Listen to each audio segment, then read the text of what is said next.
I want to first introduce my family, and I have a very large family today.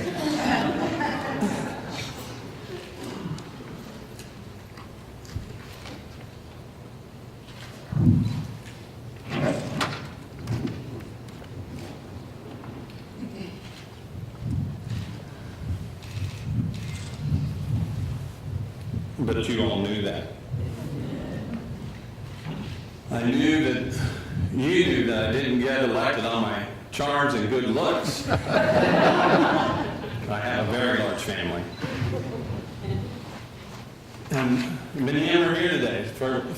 First, let me introduce my wife, Susie, of 34 years. Thank you.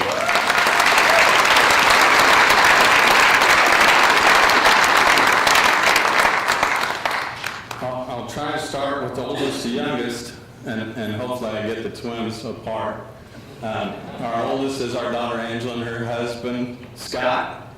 Yay. And then their daughter, our favorite, Marissa Kate. Love you, Marissa Kate. Next is Brian and his wife Alana. And by 2 minutes, the baby of the family, Ryan and his girlfriend Vivian. Our mothers are with us today. My mother, Pat. And Susan's mother, Dorothy Beckman. Thank you for being here.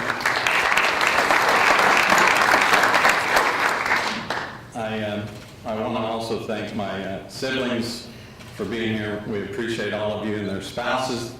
I have several nieces and nephews and uncle that showed up today. Thank you. We appreciate all the support. More importantly, we appreciate your overwhelming support to help us get elected. You know, this was a tough process that we went through that required us to raise over $100,000 and spend it, all the while having our character attacked a little bit as we campaign for a job that allows us to make several people angry on any given vote. I say thank you and welcome to our version of the Hunger Games. But I will tell you that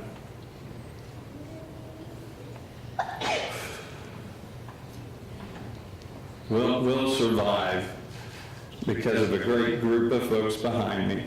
It's the collective action of the leaders that are more interested in bridges that unite, not walls that divide us.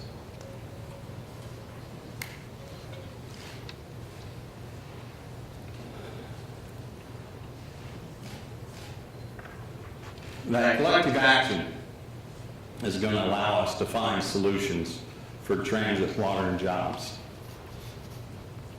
We know what it's going to take to fix transit. We are fortunate in this community to have someone that understands transit very well, and we're pleased that Steve Spade will help guide us on that journey, but more importantly, that the community will help guide us on that journey. I've said transit's so much more than just the transit dependent. It's critically important to the vitality of this city. And we will figure out water. We know what it's going to take to fix our 50-year water supply. We know what it's going to take to replace our aging infrastructure. And certainly we're fortunate to have someone like Alan King to help us guide us through that journey. Thank you for your leadership. One of the big tasks certainly is going to be tackling jobs. I've said this before, that we need to fundamentally change the way that we grow jobs in our community. And it's my hope that we bring back the spirit of Wichita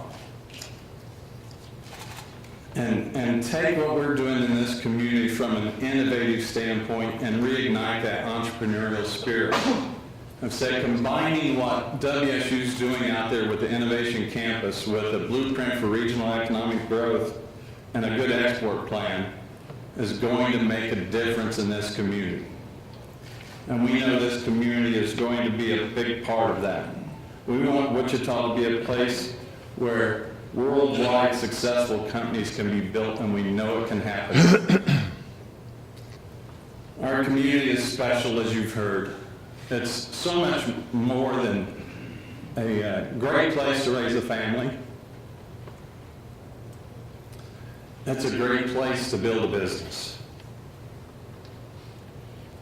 I'm pretty sure that people like Charles Koch have enough money to live anywhere in the world, and maybe a couple of places outside of this planet.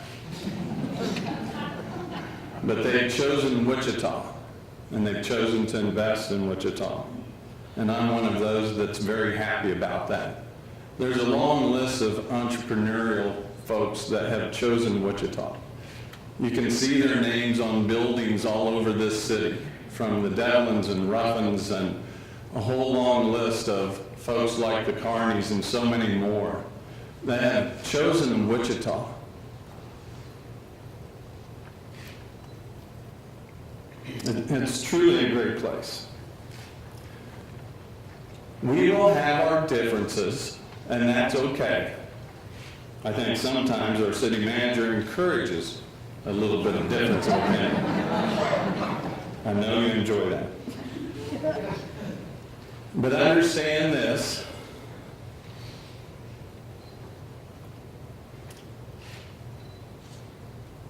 That difference of opinion will always come from the head and never from the heart.